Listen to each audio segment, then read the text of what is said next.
Hello विद्यार्थियों, नमस्कार। मैं प्रीतम प्रसाद विश्वकर्मा। प्रीतम प्रसाद ऑनलाइन स्टडी इस पॉइंट चैनल में आपका हार्दिक स्वागत करता हूं।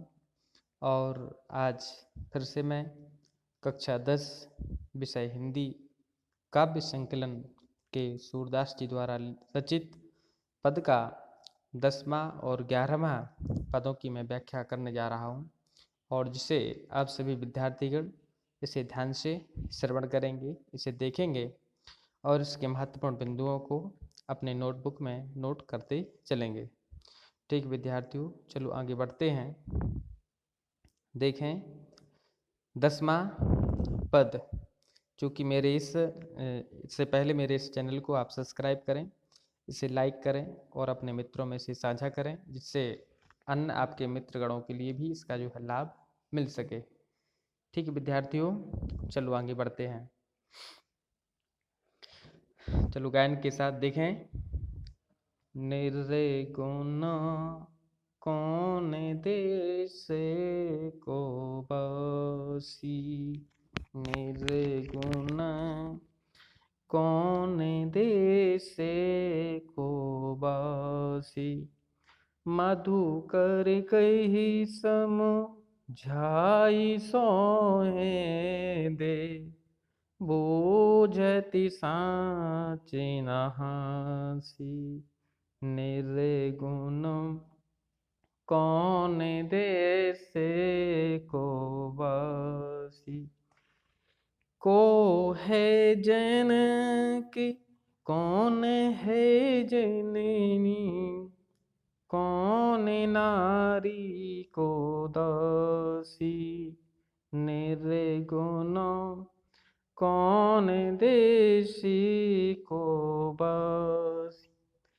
कैसे बरन भेष है किसो, कहीं रस में अभिलाषी, निर्गुण कौन देशी को बसी, पावे गोपुनी कियो आपीनो, जोर करे गोगासी, निर्गुण कौन देशी को बसी, सुनति मोने है रह्यो बाबेरो, सूर सबे मति नासी, निर्गुण कौन देश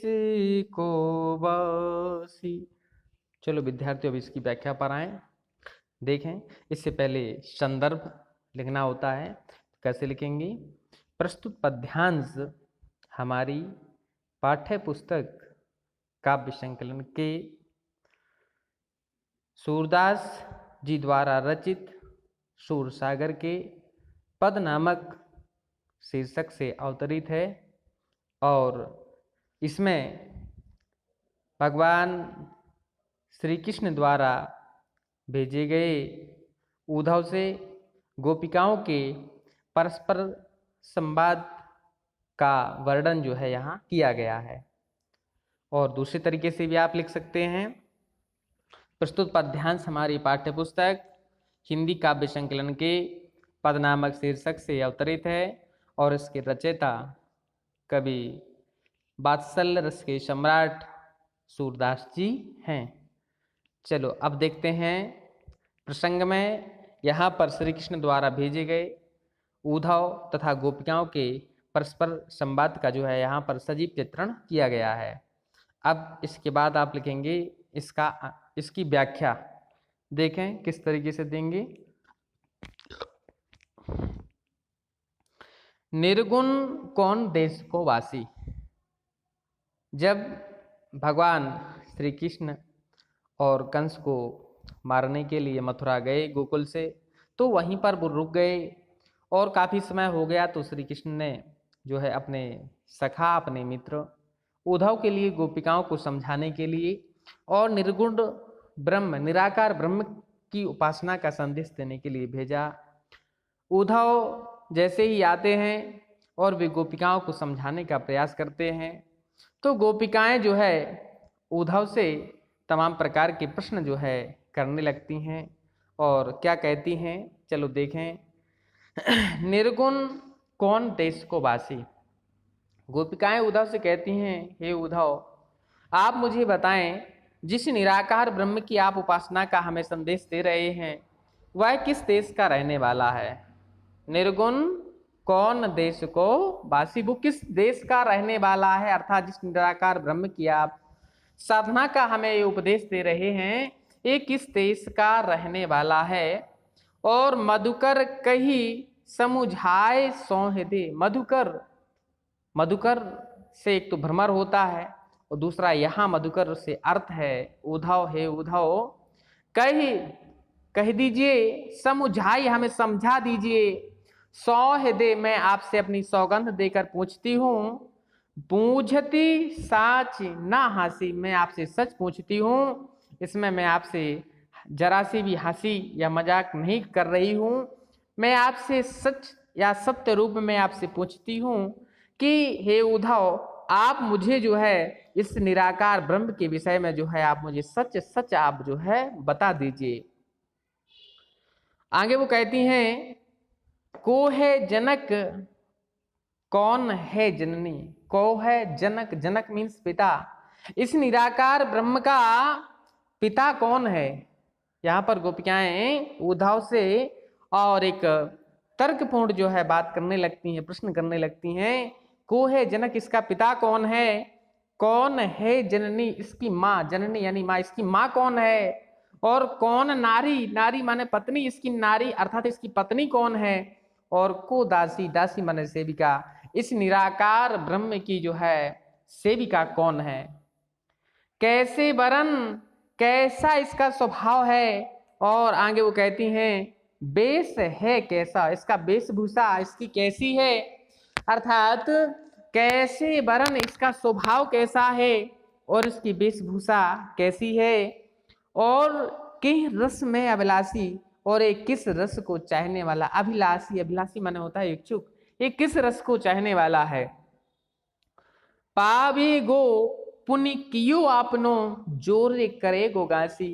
जोरे करेगो गासी, गासी मीन्स अर्थात कोई झूठ के विषय में, अर्थात आप यदि इसके विषय में अगर आप झूठ बोलेंगे तो पावेगो, पावेगो यानी पाएगा, पुण्य माने फिर से, और कियो आपनो, अपने अर्थात पहले किए हुए और जो है अपने प्रतिफल को, अपने किए गए और झूठ के किए गए इस व्यवहार से वह निश्चित रूप से अपने उस किए गए दुराचरण से, अर्थात अपने उस दुराचरण से मिलने वाले फल को स्वयं भुगतेगा, उसे भुगतना पड़ेगा।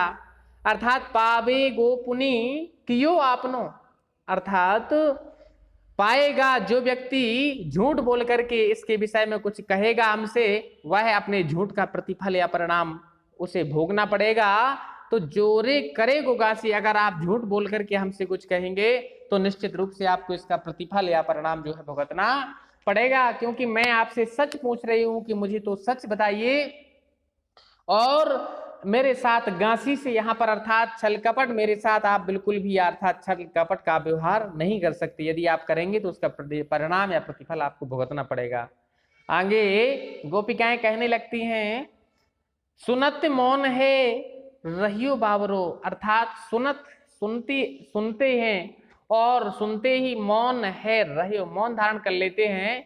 बावरो, बाबर मीन्स होता है पागल, पागलों की तरह उद्धव जो है चुपचाप हो जाते हैं, मौन धारण कर लेते हैं। और सूर शबे मति नासी, कवि सूरदास जी कहते हैं कि वह उनकी जो मति माने बुद्धि थी वो सब प्रकार से नष्ट हो जाती है।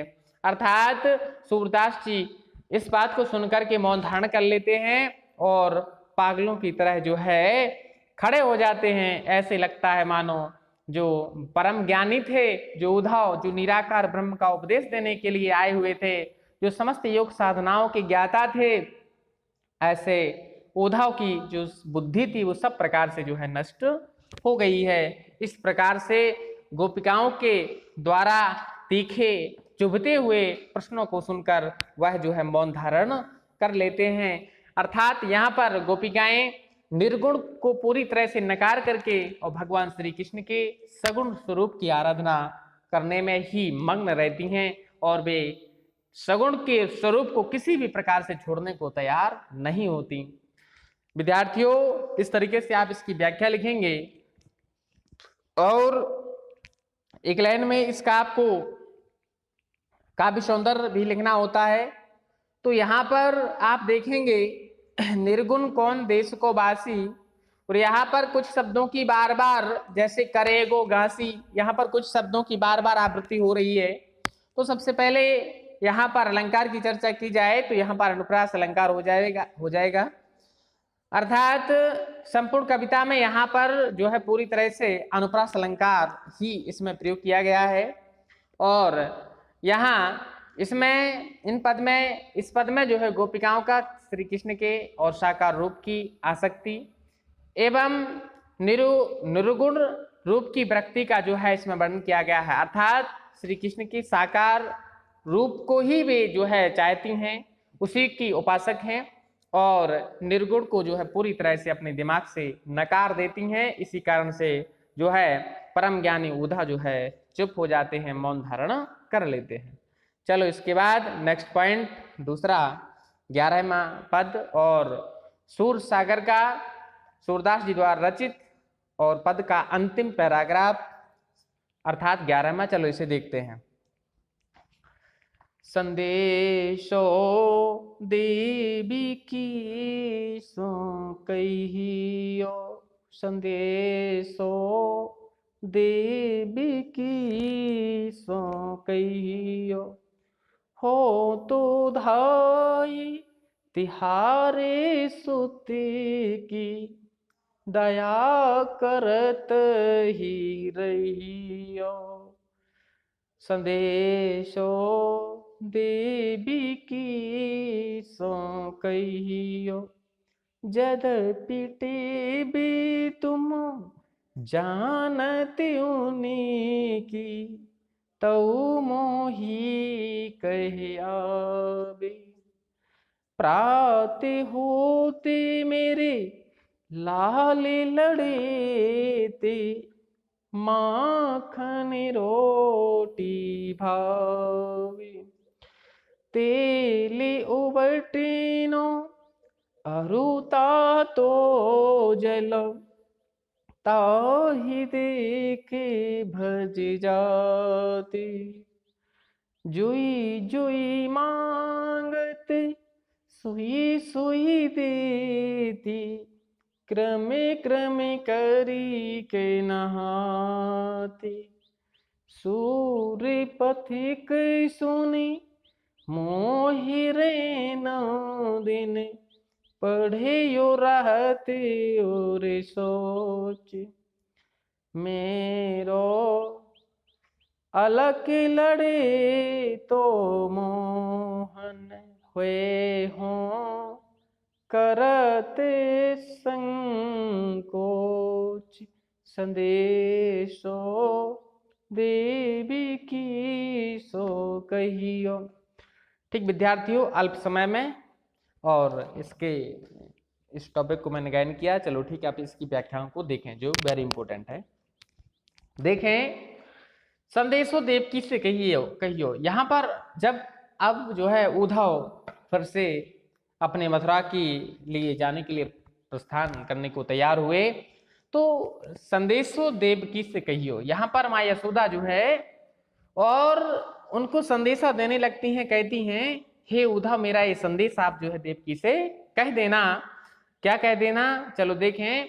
हो तो धाय तिहारी सुत की, हो तो धाई माने पालन करने वाली, अर्थात मैं पालन करने वाली, सुत माने पुत्र की माँ हूं, अर्थात मैं आपके पुत्र की पालन पोषण करने वाली माँ हूं। और दया करत ही रहियो, अर्थात मेरे ऊपर आप जो है सदा ही दया करते रहना, मेरे ऊपर आप सदा ही जो है दया करते रहना। और जदपि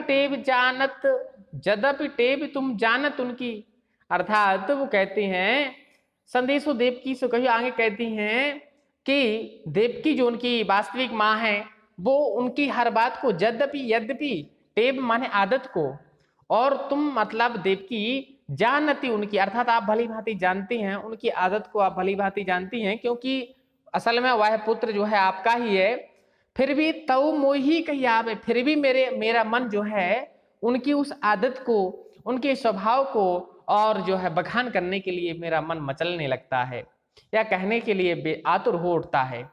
प्रात होत मेरे लाल लड़ेती, और आगे कहती हैं कि हे उद्धव उनसे कहते ना कि प्रात होत मेरे लाल लड़ेती, अर्थात प्रातः काल होते ही मेरे लाल, अर्थात मेरा लाल, और लड़ेते मतलब मेरा प्यारा वह श्री कृष्ण उनके लिए माखन रोटी भावे, अर्थात माखन रोटी खाना बड़ा ही सुंदर लगता है। और तेल ओबटनो अरुता तो जल, तेल ओबटन और गर्म जल को देख करके ताही उसी समय देख करके भज जाते हुए भाग जाते हैं, अर्थात तेल ओबटन और गर्म जल को देख करके वह तुरंत ही जो है श्री कृष्ण वहां से भाग जाते हैं।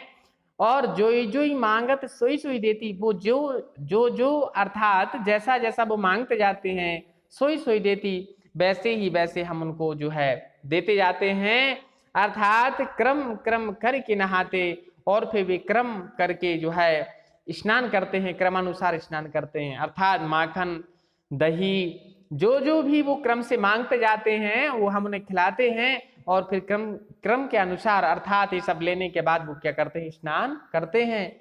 सूर पथिक सुनि मोही रैन दिन, कवि सूरदास जी कहते हैं कि सूर पथिक सुनना मोही रैन दिन बढ़ियो रहत और सोच। सूरदास जी कहते हैं कि वह जो है माँ यशोदा और बार बार जो है बेचैन होने लगती हैं, और वह कहती हैं कि अर्थात यहां पर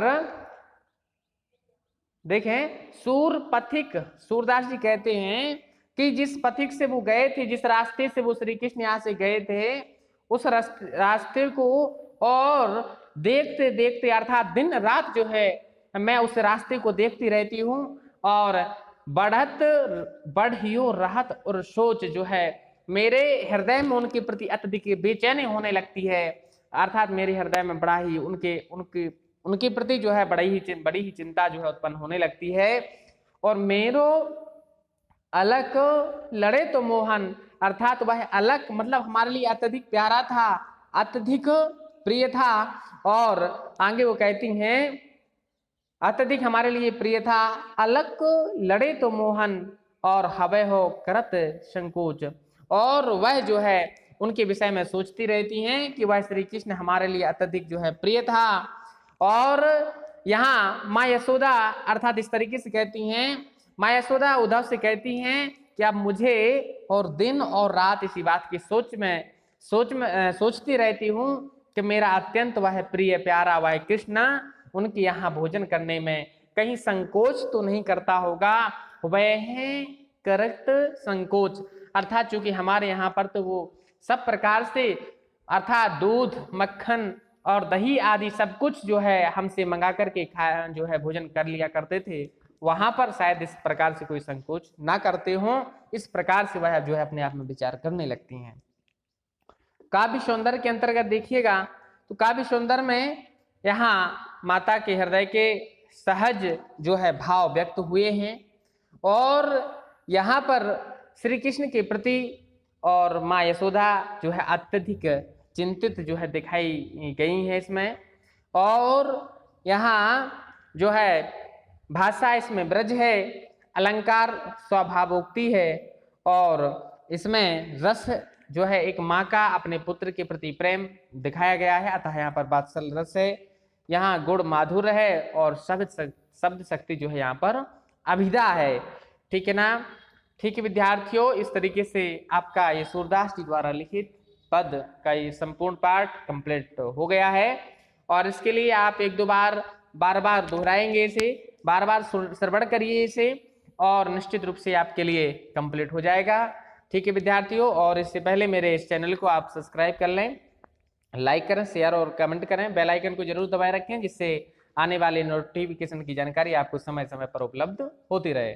ठीक है विद्यार्थियों, धन्यवाद।